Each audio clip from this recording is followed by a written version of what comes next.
Mayday Mayday Mayday အသက်အန္တရာယ်ဖြစ်စေနေတဲ့အရေးပေါ်အခြေအနေတွေမှာလေယာဉ်မှုတွေတင်ပိုးကပတန်တွေအော်ကြတဲ့ Mayday Mayday Mayday နဲ့အလုပ်သမားတွေကိုခေါ်တဲ့ Mayday နဲ့အတန်ထွက်ချင်းတူပေမဲ့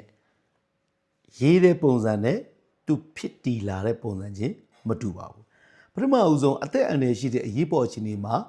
Mayday Mayday Mayday ပြောရင်ဆိုတာ3ချိန်ပြောရတယ်ပြီးရင်အဲ့နှလုံးကတွဲပြီးရေးရတယ်ခုလို့ Mayday သူကပြင်သစ်ဘာသာစကားကနေယူထားတယ်ဒီလိုပေါင်းနေပြင်သစ်လူကသူ့အတန်ထွက်ကလည်း Mayday နဲ့တော်တော်ကြီးစင်တယ်လို့ဆိုတယ်ကျွန်တော်ကတော့ဒီစကားလုံးကိုမဖတ်တတ်ဘူးသို့တော့အတန်ထွက်ကတော့ Mayday ပဲထွက်တယ်လို့ပြောကြတယ်အဲ့ဒီပြင်သစ်စကားလုံးဒီဟာရဲ့အဓိပ္ပာယ်ကလည်းကူညီပါလို့အဓိပ္ပာယ်ရတယ်အဲ့တော့လေချောင်းဆက်သွယ်ရေးတွေရေချောင်းဆက်သွယ်ရေးတွေမှာတခြားစကားလုံးနဲ့ရောပြီးတော့မှမားအောင် Mayday ကို3ချိန်ပြောရတယ် Mayday Mayday Mayday အလုပ်သမားတွေကို Mayday ခေါ်တာကအပြည်ပြည်ဆိုင်ရာအသုံးအနှုန်းတစ်ခုဖြစ်ခဲ့တာနော်သူကတော့မေလ1ရက်နေ့မှာကြာလို့ Mayday လို့ခေါ်တယ်အဲ့ဒီ Mayday ကိုအပြည်ပြည်ဆိုင်ရာအလုပ်သမားနေ့အဖြစ်သတ်မှတ်ခဲ့ကြတာ1886ခက်ကဟုတ်တယ်